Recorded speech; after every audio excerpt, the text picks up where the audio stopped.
তো দানের শেষে দিছিলাম, আবার দেবো অন্য কিছু। এক সাল থেকে গেছে, আবার আরেক সাল এখানে হয়েছে নাকি অনেক খবর তোমরা আবার লন্ডন দিয়ে পাঠাবো এই 6 মাসের মধ্যে। দেশের ঋণ তো করতে সুরের দল আমাদের তেল না দেয়, আমরা ইনকামের জন্য বেরোবো কিভাবে? আপনারা ওর থেকে এসে আমাদের গলায় পাড়া দেন, আমরা মরে যাই। দেখেন তো কি অবস্থা। এখন আমরা যাব ঢাকায়, কিভাবে যাব?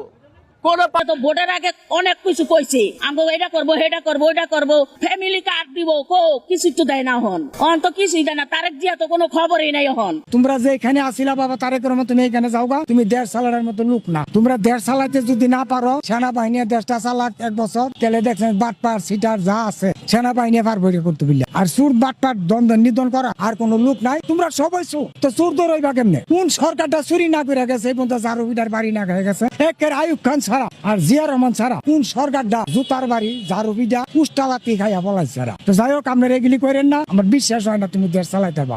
শেখ হাসিনা তো ইন্ডিয়া জায়গা পেয়েছে, তারেক রহমান কিন্তু পৃথিবীর কোথাও জায়গা পাবে না। আমি একজন বিএনপির কর্মী, 1991 সালে আমি প্রথম ভোটার, আমি এখনো বিএনপিতে আছি।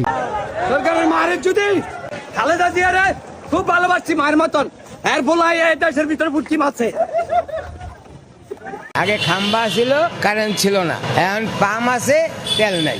এই হলো বাংলাদেশ, ভাঙ্গাচোরা দেশ আমাদের। এক কুল ভাঙতে আছে, আর এক কুল করতে আছে। সোনার বাংলাদেশ, এত সোনা পাইছি আমরা, পাইতে পাইতে আমরা এখন ঘুম হারাম হয়ে যেতেছে। সামনে চাল কিনেও খাইতে পারব না, যে অবস্থা দেখা যায়। তারেক জিয়া মোর প্রিয় ভাগিনা, অনেক অনেক আশা করে তোমাকে বাংলাদেশে পাঠাইছি, কিন্তু যেই লাউ সেই কদু।